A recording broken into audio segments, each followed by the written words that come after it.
அன்பார்ந்த விசுவாசிகளே, உங்கள் அனைவரையும் மிரபெல்லா ஊழியத்தின் ஃபவுண்டர் சகோதரி கேரன் அவர்களுடைய பயண அனுபவங்களை பற்றின இந்த நிகழ்ச்சிக்கு வரவேற்கிறோம்.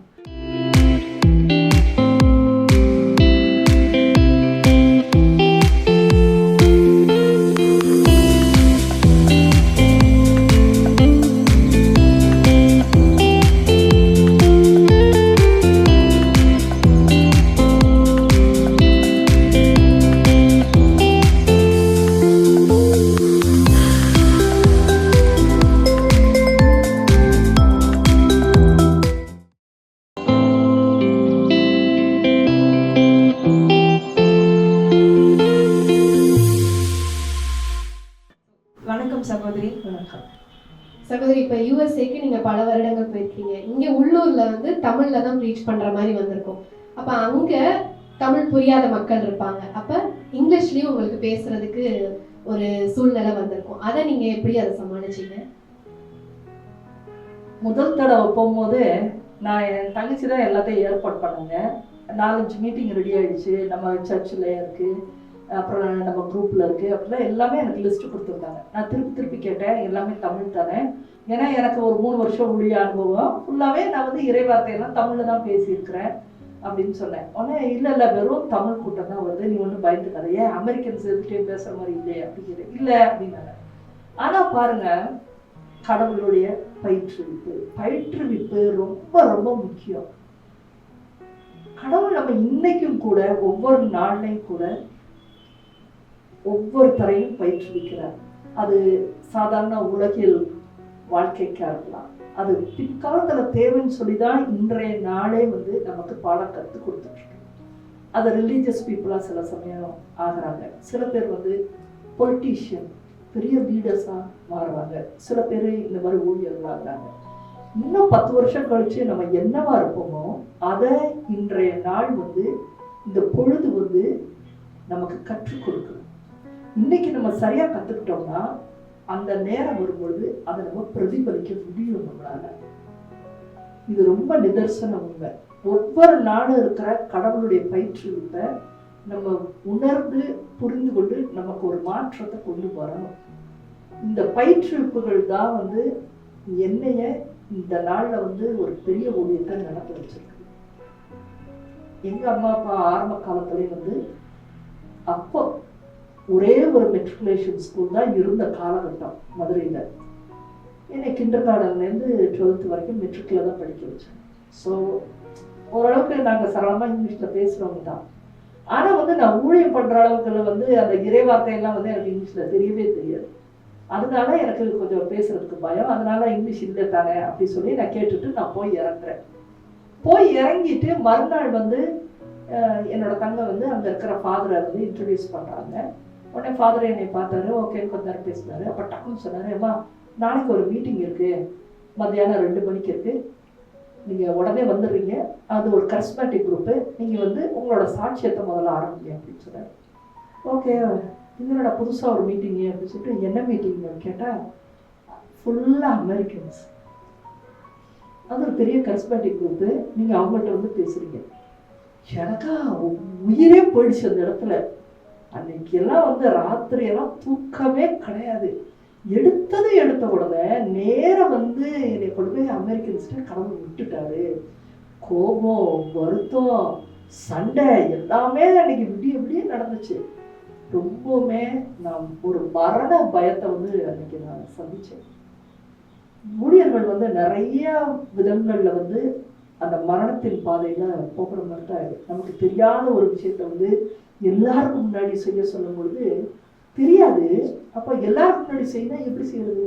உங்களுக்கு எந்த பயிற்றுவிப்புமே இல்லை, நீங்க எங்கேயுமே பேசணும் இல்லை. டக்குன்னு உனக்கு ஒரு மைக்கு கொடுத்து 1/2 மணி நேரம் பேசுனா வாய் வார்த்தையே வராது. அவனுக்கு நடுங்க, கை காலெல்லாம் உதறும். அந்த மாதிரி நிறைய சூழ்நிலைகள் வந்திருக்குது. அதுல இது ஒண்ணு. எனக்கு ராத்திரி தூக்கம் இல்லை, காலையில தூக்கம் இல்லை. சரளமா வந்து இங்கிலீஷ் பேசியே நம்ம ஊர்ல ரொம்ப காலம் அடிச்சு படிக்கிற காலத்துல பேசுறதோட முடிஞ்சிச்சு.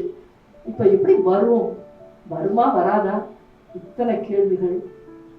அங்க போனா அங்க ஒரு பாடல் பாடிட்டு இருந்தாங்க, இன்னும் ஞாபகம் இருக்குது.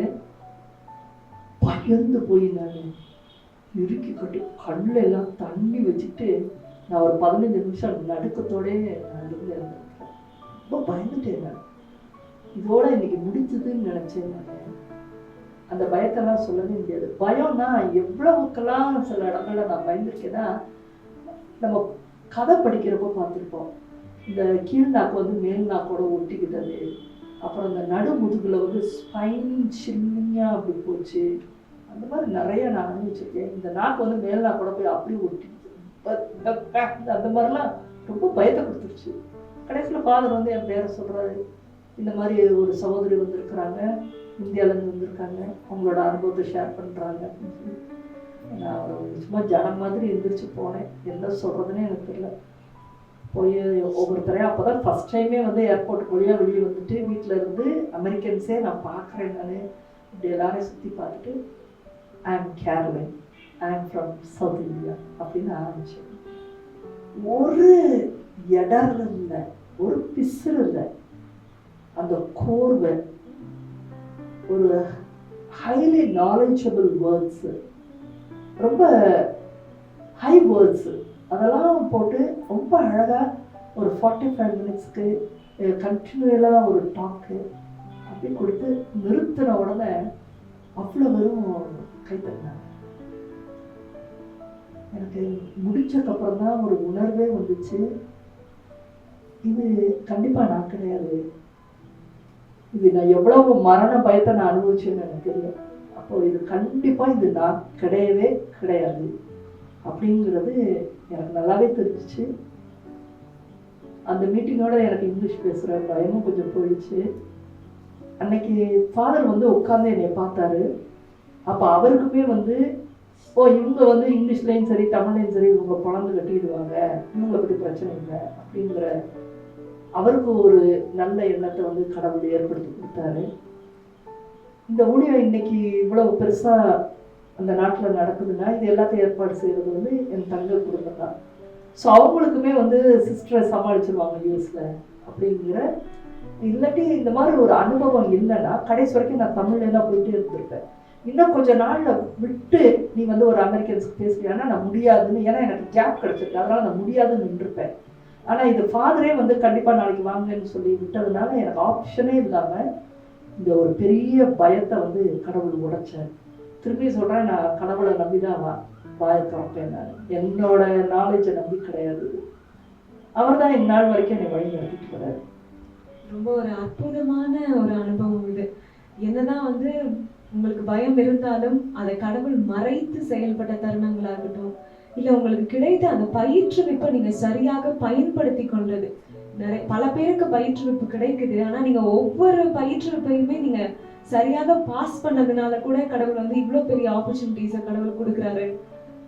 இது நான் உணர ஆரம்பிச்ச பிறகுங்க, பயிற்றுவிப்பு தான் இன்னைக்கு நமக்கு வந்து கை கொடுக்குதுன்னு உணர்றப்போ இன்றைய நாள்ல இருக்கிற பயிற்றுவிப்புக்கு நம்ம ரொம்ப முக்கியத்துவம் கொடுக்கணும்.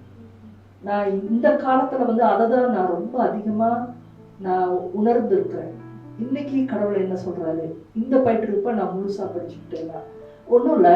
இப்போ வந்து போற இடங்கள்ல வந்துட்டு ஒரு அட்வென்ச்சரஸ் ஸ்போர்ட்டா இருக்கட்டும், அது அன்னைக்கு கடவுள் கொடுக்குற ஒரு பயிற்றுவிப்பு. கூட இருக்கிறவங்கள பயந்துக்குவாங்க, இல்லை இதை செய்ய முடியாது, இப்படிலாம் வந்து ஒரு ஜெயிண்ட் வீலா இருக்கும், ஒன்று ஐயோ போகக்கூடாதுன்னு. ஆனால் எனக்கு வந்து கடவுள் என்ன சொல்றாருன்னு நான் கேட்பேன், இந்த ஜெயிண்ட் வீலை எதுக்கு முன்னாடி வந்து நமக்கு நிப்பாட்டுறாரு, எதுக்கு அந்த இடத்துல கூப்பிட்டு போ சொல்றாரு தானே.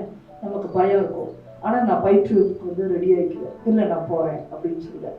அதே நேரம் அந்த பயம் அப்படியே ரொம்ப பயமாக இருக்கும். அப்போ நான் வந்து இல்லை கடவுள் என்னை பயிற்றுவிக்கிறார், பயப்படாமல் இருக்கிறது பயிற்றுவிக்கிறாரு. அது என்ன விதமான பயிற்றுவிப்புனா, சின்ன சின்ன விஷயங்களுக்கு இன்னைக்கு உலகத்தில் வந்து எல்லாருமே எமோஷன் ஆகுறோம், பயப்படுறோம், சத்தம் போடுறோம், கத்துறோம், விழுந்துடுறோம், கோபத்தில் பேசிடுறோம். இந்த இதெல்லாமே அவர் பயிற்றுவிப்புல கண்ட்ரோல் ஆகும். இன்னொரு வகை வந்து படபடன்னு உங்கள் ஹார்ட் இருந்துச்சுன்னா எந்த காரியமுமே வந்து செதறி போகும். முதல்ல இன்னைக்கு நான் பெரிய காரியங்களை ரொம்ப கூலாகவே டீல் பண்ணிடுவேன். ஒரு எல்லா குரூப்பும் நின்றுக்கிட்டு ஒரு சின்ன விஷயத்த பெருசுபடுத்தி பேசி அதுக்கு முடிவு இல்லாமல் நின்றுட்டு இருப்பாங்க. ஜஸ்ட் லைக் தடா நான் கிராஸ் பண்ணேன், என்ன விஷயம் அப்படின்னு கேட்பேன். இந்த சிஸ்டர் இது இப்படி ஆயிடுச்சு, வர சொன்னது வரல, என்ன அதுக்கு என்ன போ, இந்த செய்ய வேண்டியதானே அப்படின்னு சொல்லிட்டு நான் போறேன்னா ஏற்கனவே நான் பயிற்றுவிக்கப்பட்டு இருக்கிறேன். சிந்திக்கிற திறனோட எந்த எமோஷனுக்குள்ளே சிக்காம நிதானத்தோடு சிந்திக்கிற திறனை நான் பயிற்றுவிக்கப்பட்டிருக்கேன். அது எங்க கிடைக்குதுன்னா, கடவுள் இந்த மாதிரி எந்த இடத்துல கொடுத்து பயிற்றுவிப்புக்குள்ள நீங்க போனீங்கன்னா உங்க ஹார்ட் வந்து படபடப்புக்கு போகாது. என்ன செய்யணும், என்ன காரியத்தை செய்யணும், அதை மட்டும் யோசிச்சு பதில் கொடுக்கும். ஸோ எந்த மாதிரியான சூழ்நிலைகள் கடவுள் கொடுக்கும் பொழுதெல்லாம் அது பயிற்றுவிப்பு, அதை நான் சரியா செய்யணும் அப்படின்னு நான் எடுத்துக்கொண்டேன். அதுல இருந்து நான் இந்த படபடப்புல இருந்து கிடையாது. நான் அதீத வார்த்தைகளை வந்து சில இடங்கள்ல நான் விட மாட்டேன். அந்த control of heart and tongue is very important. இந்த உண்டான பயிற்றுவிப்பை தான் கடவுள் எல்லாருக்குமே கொடுக்குறாரு. இதை நம்ம எவ்வளவு தூரத்துக்கு கத்துக்கிறோமோ அந்த அளவுக்கு நம்ம வாழ்க்கையில முன்னேறும். நீங்க சொல்றதை கேட்கும்போது ஒரு ஊழியக்காரவங்களுக்கு அந்த இமோஷனல் கண்ட்ரோல் வந்து எவ்வளவு முக்கியம் அது வந்து தெரியுது. இன்னொன்னு எனக்கு என்ன ஞாபகம் வச்சுன்னா, நீங்க அடிக்கடி சொல்றது உண்டு, success of an year depends on success of a day அப்படின்னு. இன்னைக்கு கடவுள் கொடுக்குற அந்த பயிற்றுவிப்பை நம்ம சரியாக அண்டர்கோ பண்ணாதான் நம்ம ஒரு லாங் ரன்ல நம்ம எந்த காரியத்துக்காக அழைக்கப்பட்டிருக்கிறோமோ, ஊழியத்துக்காகவோ, ஊழியத்துல என்ன ஸ்பெசிஃபிக்கான டாஸ்கோ அதை நம்ம நல்லா நிறைவேற்ற முடியும்ன்றது தெரிஞ்சுக்க முடியுது. சகோதரி நீங்க அமெரிக்காவுக்கு போனது எல்லாத்தையும் இவ்வளவு தூரம் நம்ம கேட்டோம். ஸோ நாங்க வந்து இது வரைக்கும் நீங்க எங்கெல்லாம் போயிருக்கீங்க அப்படின்னு ஒரு சின்ன லிஸ்ட் எடுத்த போது, Maryland, Minneapolis, South Carolina, Atlanta, Florida, Houston, Arkansas, Dallas, Chicago, Boston, California, New Jersey, Ohio, Washington, Atlanta, Seattle, இத்தனை மாகாணங்களுக்கு கடவுள் அழைச்சிட்டு போயிருக்கிறாரு அப்படின்னா உண்மையிலுமே வந்து இது அவருடைய கரம் தான் வந்து முன் சென்றிருக்கு. அவர் தான் கூட்டிட்டு போயிருக்காரு. நீங்க இவ்வளவு மாகாணங்களுக்கு போய் நிறைய மக்களை பார்த்துருக்கீங்க, எல்லாமே ஒரு ஓகே தான். எனக்கு வந்து ஒரு இத்தனை மாகாணங்களுக்கு நீங்க போனதை வச்சது பார்த்து பவுலுடைய டிராவலையும் நம்ம கம்பேர் பண்ணும்போது அவரும் கூட அந்த அவருடைய காலகட்டத்துல முக்கியமான இடங்கள் சைப்ரஸ், எபேசு, கொரிந்து, ரோமை, இந்த மாதிரி முக்கியமான இடங்களுக்கும் போயிருக்காரு. அவர் போயிட்டு வந்துட்டு முடிச்ச பின்னாடி என்ன சொல்றாருன்னா, நான் பயணங்கள் பல செய்தேன், குளிரில் வாடினேன், இன்னலுற்றேன், பசி தாகமுற்றேன், கண் விழித்தேன், இந்த மாதிரி ஒரு லிஸ்ட் கொடுக்குறாரு. அது எல்லாமே வந்து ரொம்ப ஒரு அப்ராட் டிராவல் வந்து ஒரு பிளஷர் ஃபில்டு டிராவலா இல்லை, அவர் என்னென்னலாம் கஷ்டத்தை அண்டர்கோ பண்ணாருன்னு வந்து ஒரு நோட்ஸ் கொடுக்குறாரு. ஸோ நீங்களும் கூட இந்த காலகட்டத்துல இவ்வளோ மாகாணங்களுக்கு போனாலும் அமெரிக்கால ஒவ்வொரு மாகாணமும் வித்தியாசமா இருக்கும். எந்த மாதிரியான கஷ்டங்களை வந்து நீங்க அனுபவிச்சீங்க, அதை பத்தி கொஞ்சம் சொல்லுங்க. யுஎஸ்ஏ தேசம் வந்து ரொம்ப கஷ்டம் ஊழியம் செய்வதற்கு, நான் மற்ற வெளிநாடுகளில் பார்க்கறத விட. ஏன்னா டைம் ஜோன் மாறி போகிறதுனால. ஸோ நம்ம முழிச்சிருக்கிற நேரம் பூராமே அவங்களுக்கு இரவு. நீங்கள் போய் ஒரு 4-5 நாள் வந்து ரொம்ப ரொம்ப கஷ்டமாக இருக்கும். அது நம்ம முழிக்க பார்க்குற போகிற நேரத்தில் ரொம்ப தலைவலிக்கும். இல்லாட்டி நம்ம வந்து விடிய விடிய தூங்கிட்டு அதுக்கப்புறம் தன்னந்தனியாக முழிச்சிட்டு உட்காந்துருப்போம். ராத்திரி பூரா முழிச்சிட்டு உட்காந்துருப்போம். இவங்க எல்லாரும் தூங்கிட்டு இருப்பாங்க. அந்த டைம் ஜோனை பிடிக்கிறதே ரொம்ப கஷ்டமாக இருக்கும் ஒன்று. ஸோ ரெண்டாவது வந்து உணவு வகைகளே நம்ம ரொம்ப கஷ்டப்படுவோம். அவங்களுக்கு காய்கறிகள் எல்லாம் வேறு வேறு நாடுகள், மெக்சிகோ அது மாதிரிலேருந்துலாம் வருது. அந்த தண்ணி மாறுபாடு, அப்புறம் அரிசி பருப்புகள் எல்லாம் வேறு வேறு கண்ட்ரிலேருந்து வந்ததுனால நம்ம பிறப்புலேருந்தே ஒரு இடத்துல வந்து ஒரே விதமான ஒரு சாப்பாட்டுக்கு பழக்கப்படுத்தப்பட்டிருக்கோம். அவங்க சமைக்கிறது வந்து பார்க்க நல்லா இருக்கும், ஆனால் நம்ம சாப்பிடும் பொழுது அதில் ஒரு சுவையே இருக்காது, உப்பு சப்புல அந்த மாதிரி இருக்கும். நமக்கு அது ரொம்ப சாப்பிடவே முடியாது. அரிசியே வேற விதமாக இருக்கும். அதனால சாப்பாட்டோட அளவுகள் வந்து ரொம்ப குறையும். அந்த இடத்துல சாப்பாடு வேற மாதிரி இருக்கும், இந்த தூக்க குறைவும் ரொம்ப வித்தியாசமா இருக்கும். எங்கேயுமே நம்ம நினைச்ச மாதிரி எதுவுமே நம்ம போக முடியாது. எத்தனை நாள் நம்ம தங்கி இருக்கிறோமோ அத்தனை நாளுமே வந்து அந்த ஊர்ல நம்ம யாரையாவது அவங்க கூட்டிட்டு போனா அவங்களோட வாழ்க்கை முறைக்கு நம்ம விட்டுட்டு நம்ம வாழ்க்கை முறை வந்து இந்த 0 வருது பார்த்தீங்களா, அது வந்து ஒரு ஊழியக்காரருக்கு வந்து அதுதான் நான் சொல்றேன், அதுவும் ஒரு பயிற்றுவிப்பு தான். அதுல கடவுள் நமக்கு என்ன கற்றுக் கொடுக்கிறார், அதை நம்ம கத்துக்க தயாரா இருந்தோம்னா தான் அந்த ஊழிய பயணம் சிறக்கும். நிறைய பேருக்கு வந்து சாப்பாடு சரியில்லைன்னு சொல்லி சண்டை போட்டுட்டோ கோவிச்சுக்கிட்டோ இல்லை ஒரு மன நிறைவா இல்லாமையும் திரும்பிடுறாங்க. சில பேருக்கு வந்து இந்த தூக்க கலக்க பிரச்சனை அதெல்லாம் இருக்கும் பொழுது யாரையும் மனுஷங்க வந்து வரப்போக இல்லை, அவங்களாலே வெளியே போக முடியல. இந்த பிரச்சனையில வந்து அந்த நாட்கள் முழுசா எல்லாமே கொஞ்ச நாளே திரும்பி வந்துடுவாங்க. மன நிறைவா அங்க இருக்க முடியாது. ஏன்னா அங்கே இருக்கிறவங்களுக்கு அது மனநிறைவு. இந்த டூரிஸ்டில் போகிறவங்களுக்கு வந்து நம்ம கைவிடப்பட்டது போல இருப்போம், தனியாக இருப்போம். அதனால இந்த மன பிரச்சனைகள் இருக்கும் பொழுதே நமக்கு எதுவுமே வந்து நல்லாவே அங்கே இருக்கிற மாதிரியே தோணாது. யாராவது ஃபர்ஸ்ட் டைம் போயிட்டு வந்து ஆகோன்னு சொன்னாங்கன்னா அது கண்டிப்பாக அவங்க உலக ரீதியாகவே இருக்கணும்னு நினச்சி போனாங்க, அதை அனுபவிச்சிருப்பாங்களா இருக்கும். மற்றவங்களுக்கு கொஞ்சம் சிரமம் தான் ஃபர்ஸ்ட் டைம் போகிறது. சகோதரி, நீங்க சொல்லும் போதே வந்து எனக்கு பவுலடியாருடைய வார்த்தைகள் தான் ஞாபகம் வருது. என் நிலையிலும் நான் மன நிறைவோடு இருக்க கற்றுக்கொண்டு விட்டேன். இன்னலோ பசியோ தாகமோ ஆடையின்மையோ எந்த நிலையிலும் நான் ஆண்டவருக்காக ஒரு மன நிறைவோடு இருக்கிறது. அது ரொம்ப கரெக்டாக தான் அவர் சொல்லியிருக்கிறாரு. அந்த அனுபவம் நான் பெற்றிருக்கிறேன். முதல் தடவை போயிட்டு தான் எனக்கு இந்த அரிசி சரியில்லை, எனக்கு அரிசியை மாற்றுங்க, என்ன முருங்கைக்காய் அவங்க ஊரில் கிடைக்காதா, ஒரே விதமான மீன் தான் வைப்பீங்களா. அதுக்கப்புறம் வந்து ஆனால் அவங்க ரொம்ப முயற்சி எடுப்பாங்க நமக்கு நல்ல சாப்பாடு கிடைக்கணும்னு சொல்லி இதை மாற்றி அதை மாற்றி அவங்க கொடுக்குறத பார்க்கும்பொழுது அடுத்த தடவை போகும்போது இன்னும் கொஞ்சம் பெட்டராகும். ஓகே, என்ன கொடுத்தாலும் நம்ம சாப்பிட்டுக்கலாம், நம்ம அமைதி அடைவோம் அப்படின்னு சொல்லி வரும்பொழுது எனக்கு ஆக்சுவலாக செகண்ட் ட்ரிப் போகும்போது தான் வந்து அங்கே இருக்கிற நல்லது, அது கேக்காக இருக்கலாம், ஐஸ்கிரீம்ஸாக இருக்கலாம், ஏன் எல்லாத்தையும் ட்ரை பண்ணுவோம், அவங்களோட சாப்பாடும் நல்லா தானே இருக்கும் அப்படின்னு சொல்லி அதுக்கப்புறம் தான் செகண்ட் டைம் தான் அந்த வெளி சாப்பாடுகளை எல்லாம் நான் எடுக்க ஆரம்பிச்சிட்டேன்.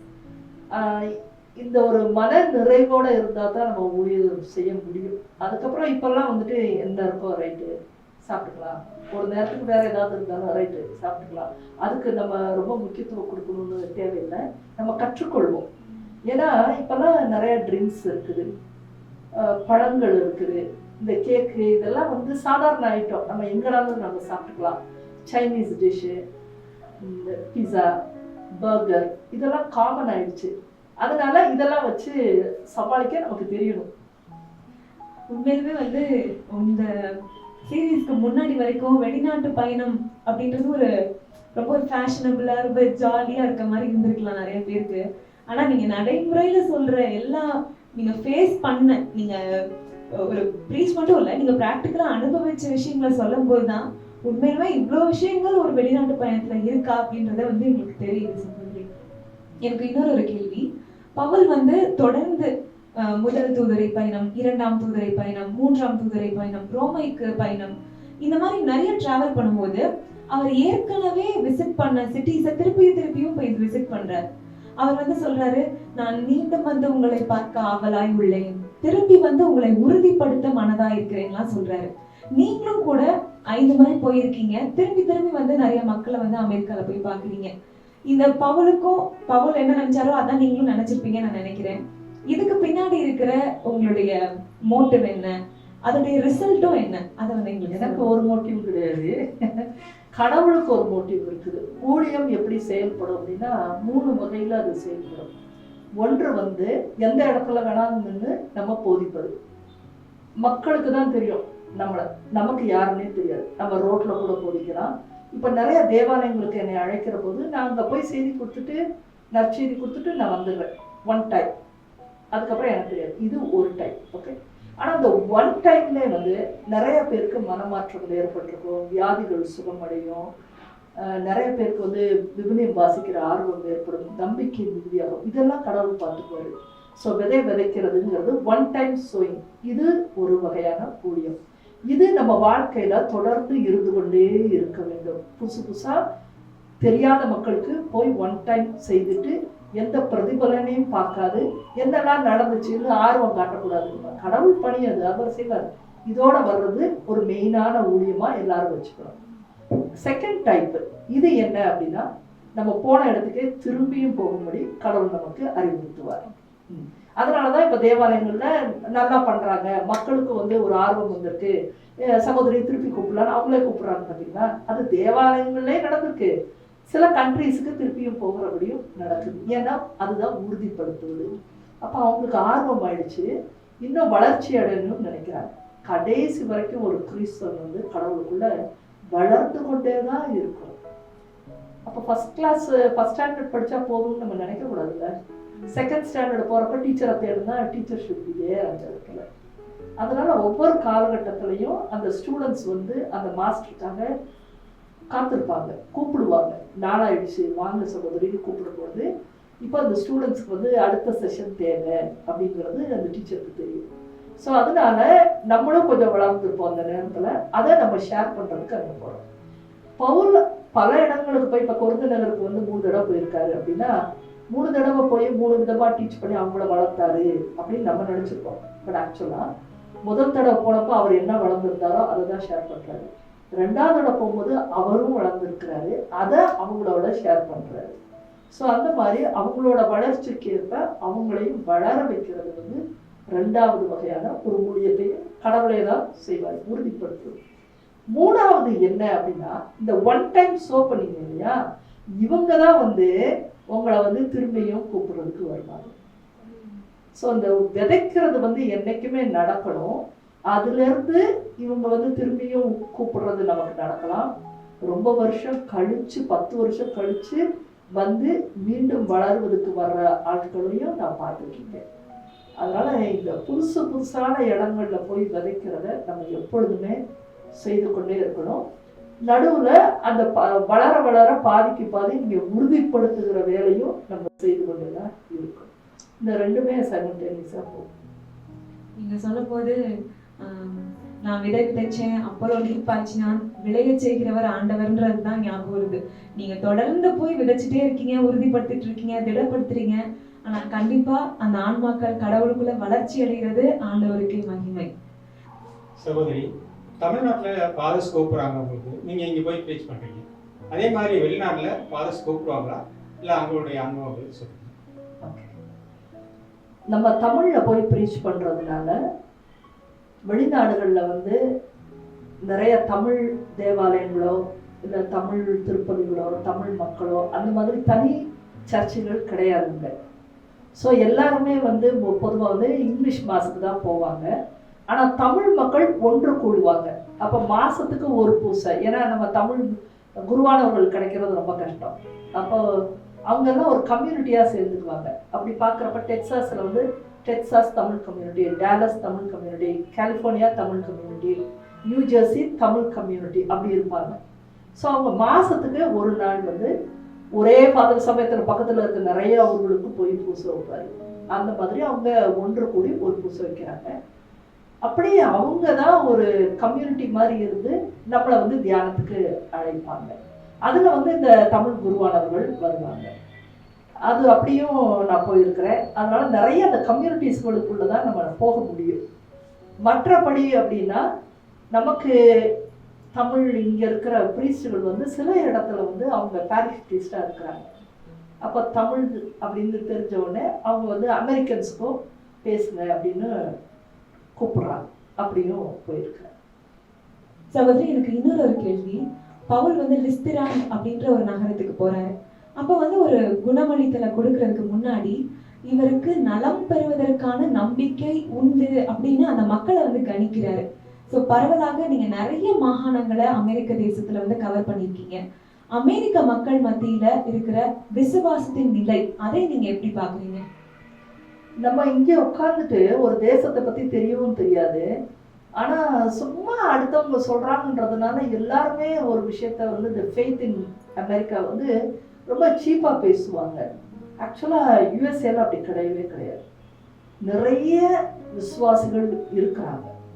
கோயில்களுக்கு போனீங்கன்னா 5 மணிக்கு மாஸ் இருக்குன்னா 4:55 போனால் அவ்வளோ பெரிய சர்ச்சு, அவ்வளோ சேர்ஸ் நீளமாக கொடுப்போம். ஒரு பர்சனுக்கு இடம் கிடைக்காதுங்க. அங்கே விசுவாசத்தோடு இருக்கிறவங்க நிறைய இருக்கிறாங்க. நிறைய பங்குகள், நிறைய பணி ஆற்றிக்கிட்டு இருக்காங்க அங்கே. ஸோ அதுவும் இருக்குது. ரொம்ப சந்தோஷமான சில விஷயங்கள்லாம் வந்து காரை விட்டு இறங்குவாங்க பாருங்க. அது கார் மாதிரி இருக்காது, ஒரு மினி லாரி மாதிரி வந்து இறங்குவாங்க. 7-8 பிள்ளைகள் இருக்கும், 5-6 பிள்ளைகள் ஒரே மாதிரி ஜடையை போட்டு, ஒரே மாதிரி ரிப்பன் போட்டு, ஒரே மாதிரி ஃப்ராக் போட்டு, ஷூ போட்டு அவங்க அம்மா அப்பாவோட வந்து உட்காந்து குடும்பமாக ஒரு சேர் முழுக்க, ஒரு பெஞ்சு முழுக்க அடைச்சிக்கிட்டு அந்த பூசை முழுக்க ஹஸ்பண்ட் அண்ட் ஒய்ஃப் வந்து அப்படியே தோல் மேலே கை போட்டே ஃபுல்லாக உட்காந்துருப்பாங்க. பார்க்கவே அது அவ்வளவு அழகாக இருக்கும். அந்த மாதிரி ஃபேமிலியாக வந்து மாஸ் பார்க்குறவங்க நிறைய பேர், ரெகுலரான சர்ச் வரவங்க, சர்ச் ஆக்டிவிட்டிஸ் செய்கிறவங்க நிறைய பேர் இந்த தேசத்தில் இருக்கத்தான் செய்கிறாங்க. இப்போ ஒருத்தரோட விசுவாசம் எந்த இடத்துல குறையுது அப்படின்னா, ஒரு நாடே வந்து விசுவாசமே இல்லை அப்படின்னு சொல்றதுக்கு இல்லை, அது தெரியாம நம்ம பேசுறோம். இப்போ ஒரு புதுசா நம்ம ஊர்ல இருந்து யாராவது ஒருத்தர் யுஎஸ்ஏக்கு போறாங்க, அவங்க போய் தங்கி இருக்கிற ஒரு ஊர்ல பக்கத்துல இருக்க சர்ச்சில் வந்து ரொம்ப நல்லா வைப்ரண்டா இருக்குன்னா கொஞ்ச நாள்ல அவனுமே வந்து நம்பிக்கையில வளர்ந்துருவான். அவன் போவான் வருவான், ஒரு சின்ன காரியத்தை செய்வான், அவனுக்குமே நம்பிக்கை வளர்ந்துரும். அங்க வந்து சர்ச்சே இல்லை, சர்ச்சில் வந்து கூட்டமே இல்லை, வயசானவங்க மட்டும் இருக்கிறாங்கன்னா நல்லா பக்தியா போறவனுக்கும் அந்த இடத்துல வந்து விசுவாச தளர்ச்சி ஏற்படுது அந்த இடத்துல. ஸோ அந்த இருக்கிற சூழ்நிலையை பொறுத்து தான் அங்க. ஸோ நிறைய பேர் இந்த மாதிரி தளர்ச்சி அடைஞ்சு, ஏன்னா தமிழ் மாஸ் கிடைக்கிறதுல, தமிழ் செய்தி கிடைக்கிறதுல, இந்த தமிழுக்காக எங்க இங்கிலீஷ் வந்து அந்த அளவுக்கு புரியாது, அப்படி ஏக்கமான நிலையில இருக்கிறவங்கள தான் வந்து கடவுள் என்ன அவங்ககிட்ட தான் அனுப்புறாரு.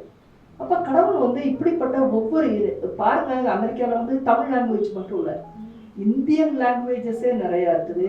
மற்றும் வந்து கொரியால இருந்து இருக்கிறாங்க, தாய்லாந்துல இருந்து இருக்கிறாங்க, இப்படி பல நாடுகள்ல இருந்து மக்கள் இருக்காங்கன்னா இவங்க எல்லாருக்குமே ஒரு நம்பிக்கையை ஊட்டுறதுக்கு அந்தந்த தேசத்துல இருந்து கண்டிப்பா மிஷினரிகளை கடவுள் அங்க கொண்டுட்டு தான் போறாரு. எனக்கு அங்க போய் இந்த அனுபவங்கள் ஏற்படதான் தமிழ் மக்கள் உலகமெங்கும் எங்கெல்லாம் இருக்கிறாங்களோ, சிதறி இருக்கிறாங்களோ, இவங்களை எல்லாத்தையும் பார்க்கறது என்னுடைய பணிதான் அப்படிங்கிறதையும் நான் புரிஞ்சுக்கொள்ள முடிஞ்சது. அதனால எங்கெல்லாம் வந்து கடவுளுடைய நம்பிக்கையின் காரியங்கள் நடக்குதோ, யார் வந்தாலுமே அதுல இருந்து அவங்க எந்திரிச்சுக்குவாங்க. அதனால இந்த தேசம் மோசம், அந்த தேசம் நல்லது அப்படின்னு நம்ம முதல்ல தெரியாமலே கணக்கிடுறது வந்து ரொம்ப ரொம்ப தவறு. பேசிக்காவே வந்து அந்த நாடு வந்து அதிக இறைப்பற்றுள்ள ஒரு நாடு. அவங்களோட பார்லிமெண்ட்ல போய் பார்த்தீங்கன்னா வி ட்ரஸ்ட் இன் காட்னு தான் இருக்கும், வி ட்ரஸ்ட் இன் ஒன் காட்னு இருக்கும். அவங்களோட ரூபா நோட்டுகளில் பார்த்தீங்கன்னா வி ட்ரஸ்ட் இன் காட், நான் கடவுளை விசுவசிக்கிறேன் அப்படின்றது. அதனால அவங்க எல்லாத்தையுமே வந்து கடவுளை முன்னிறுத்து இருக்கிறவங்க இருக்கிறாங்க. அதே சமயம் இந்த காலகட்டத்திற்கு ஏற்ப சயின்ஸ் தான் முக்கியம்னு சொல்றவங்க இருக்கிறாங்க. அது எல்லா நாட்டிலையும் இருக்கிறாங்க இல்லையா, எல்லா நாட்டிலையும் இருக்கிறாங்க, எல்லா நாட்டிலையும் அவிசுவாசிகளும் இருக்கிறாங்க. அது எல்லா நாட்டிலையுமே இருக்கிறப்போ அதிகப்படியா நம்பிக்கை கொண்டவங்க அந்த ஊர்ல இருக்கிறாங்க. பெரிய உலகளாவிய ஊழியர்கள் அங்கிருந்து தான் எழுப்பப்பட்டிருக்காங்க. அதனால நம்ம தெரிஞ்சு கொள்ளாம ஒரு நாட்டை பத்தி கணிக்கிறது ரொம்ப தவறு. நீங்க இப்ப எங்களுக்கு சொன்ன இன்ஃபர்மேஷன் வந்து கண்டிப்பா பலருக்கும் ஒரு பெரிய ஐ ஓப்பனரா, ஒரு ஜட்ஜ்மெண்டலா ஒரு நாட்டை பத்தி எதுவும் தீர்ப்பிடாம ஒரு நிதர்சனமான விஷயங்களை வந்து எங்களோட பகிர்ந்து கொண்டிருக்கீங்க. எனக்கு இன்னொரு கேள்வி, அமெரிக்கால மிரபலா ஊழியத்தின் செயல்பாடுகளை பத்தி இப்ப எங்க கிட்ட பகிர்ந்து கொள்ளுங்க. இப்படி பல மாவட்டங்கள்ல போகும் பொழுது, பல இடங்களுக்கு போகும் பொழுது நிறைய பேர் அற்புதங்களையும் அதிசயங்களையும் பெற்றுக்கொண்டாங்க. நிறைய மனமாற்றங்கள் நடந்தது. அதுல சில பேர் வந்து எங்களோடு கூட இணைந்து இன்றைக்கும் பயணம் செஞ்சுட்டு இருக்காங்க. ஆழமான ஊழியர்கள் வந்து யுஎஸ்ஏ தேசத்துல மிரபலா ஊழியத்திற்கு உண்டு. பொதுவா வந்து வெளியில பாக்குறப்ப வந்து இவங்க நிறைய வெளிநாடுகள் போறாங்க, அப்ப நிறைய பணம் கொட்டும் அப்படிலாம் நினச்சிக்குவாங்க. அப்படிலாம் எதுவுமே கிடையாது. ஏன்னா நானும் குடும்பத்துல இருந்து தான் போயிருக்கிறேன். அப்போ ஒரு குடும்பத்துல எவ்வளவு செலவுகள் இருக்கும், அந்த சம்பாத்தியம் எவ்வளவு வரும், அதுல எவ்வளவு செலவு பண்ணுவாங்க. அப்போ அவங்கக்கிட்ட போய் சும்மா ஏதாவது ஒன்றுக்கு கேட்கறதே வந்து தவறு, முதல்ல தப்பு முதல்ல. அதனால நான் எந்த விதத்துல யாருக்குமே வந்து எந்த ப்ரெஷர் போட்டு எதுவுமே நம்ம கேட்டது கிடையாது. அவங்க அன்பினால ஊழியத்துக்கு செய்யறது தான் உண்டு. அப்போ இப்ப கூட எப்படி நாங்க வந்து கொண்டு வந்துட்டோம் அப்படின்னா, என்ன தேவை இருக்குதோ அந்த தேவைகளை நம்ம சொல்றோம். அது வந்து யார் மீட் அவுட் பண்றாங்களோ பண்றாங்களே ஒழிய எல்லாத்துக்கும் தூக்கி கொடுக்குற பழக்கத்தை நம்ம வந்து மிரபலா ஊழியர்களை வச்சுக்கவே இல்லை. ஸோ இப்போ ஊழியர்களா இருக்கிறவங்க வந்து சிஸ்டரை எப்போ பார்க்கலாம், அவங்க வழியா இன்னும் எப்படி செய்தியை கேட்கலாம், இன்னும் நிறைய எப்படி தெரிஞ்சுக்கலாம், எப்படி வளரலாம், அந்த மாதிரி அன்பிற்காக இருக்கிற ஊழியர்கள் தான் அதிகமாக இருக்கிறாங்க. அதே சமயம் நிறைய பேர் உள்ள வந்துட்டு சில பேர் வந்து எல்லாராலையும் ஊழியம் பண்ண முடியாது. முதல்ல அதாவது கலப்பையில் கை வைத்தவன் திரும்பி பார்க்கலாகாதுன்னு சொல்றாரு ஆண்டவர். அதெல்லாம் என்னன்னா, திரும்பி உலக வாழ்க்கைக்குள்ள திரும்பி போகக்கூடாது, பார்த்தாலே நீ போயிடுவேன்னு சொல்றாரு. மனிதர்கள் வந்து முதல் தடவை பார்க்கும்பொழுது ஆசைப்பட்டு நானும் ஊழியம் செய்யறேன் நிறைய பேர் வருவாங்க. ஆனா உடனே திரும்பி பார்ப்பாங்க, அப்புறம் திருப்பி உலக வாழ்க்கைக்கு போயிடுவாங்க. இதெல்லாம் நடக்கத்தான் செய்யும், ஊழியன்றதுதான் நடக்கத்தான் செய்யும். நமக்கு அவங்க நின்னா என்ன போனா என்ன, அது பிரச்சனை கிடையாது. அதுக்கு நம்ம குற்றம் கண்டுபிடிக்க வேண்டிய அவசியமே கிடையாது. அது அவங்களால அவ்வளவுதான் செய்ய முடியுது, அவங்களோட பலவீனங்கள் அது.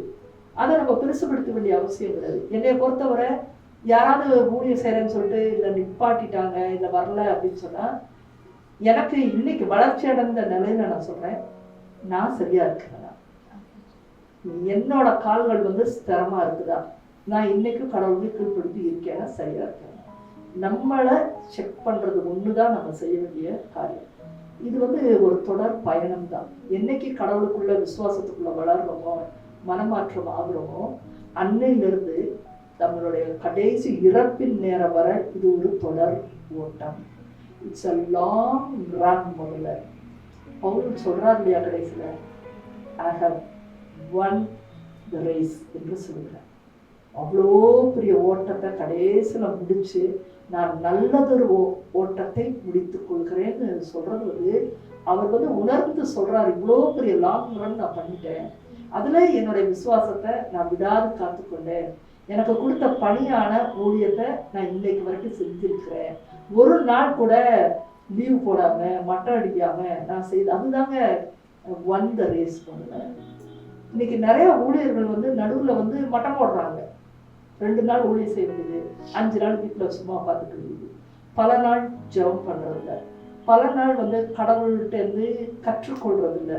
when you don't have any ministry அப்படின்னா அந்த நாள்ல நீ தயார்படுத்தப்படுறன்னு அர்த்தம். ஒண்ணுமே இல்லைன்னா நீ தயார்படுத்தப்படுற அந்த நாள்ல. ஆனா எல்லா நாளுமே சும்மாவே உட்கார்ந்து இருக்கிறாங்க, அதெல்லாம் சீக்கிரமா விழுந்து போவாங்க, தவறான பாதையில விழுவாங்க, தவறான போதனைக்கு போவாங்க. இதெல்லாம் நிறைய விஷயங்கள் இருக்குது. அதனால நம்ம தொடர் ஓட்டத்துல எப்பொழுதுமே இருக்கணும். ரொம்ப எங்களுக்கு எல்லா விசுவாசிகளுக்கும் ஊழியர்களுக்கும் ஒரு உயிர்ப்பிக்கிற மாதிரியான ஒரு வார்த்தைகளை சொன்னீங்க. பயிற்றுவிப்பை அதுல உறுதியா பற்றி கொள்ளணும், விடாம ஓடணும். இந்த கருத்துக்கள் உங்களுடைய வாழ்க்கையில நீங்க ஒரு நல்ல ஊழியக்காரவங்களா மட்டும் இல்ல, இதை கேட்கிற பலருக்கும் ஆண்டவருக்கு பிரியமான பிள்ளைகளா மாறுவதற்கு இது பேருதவியா இருக்கும்னு நினைக்கிறேன். சகோதரி, இவ்வளவு நேரம் எங்களோடு கூட இருந்து உங்களுடைய வெளிநாட்டு பயண அனுபவங்களை ஒரு பிராக்டிக்கல் எக்ஸ்பீரியன்ஸை என்கிட்ட ஷேர் பண்ண மாதிரி நீங்க ஷேர் பண்ணிருக்கீங்க. நிச்சயமாகவே இது பலருக்கும் ஒரு தெளிவை ஏற்படுத்தியிருக்கும்னு நினைக்கிறேன். இதுவரைக்கும் எங்களோடு பகிர்ந்து கொண்டதுக்கு நன்றி. Thank you sister.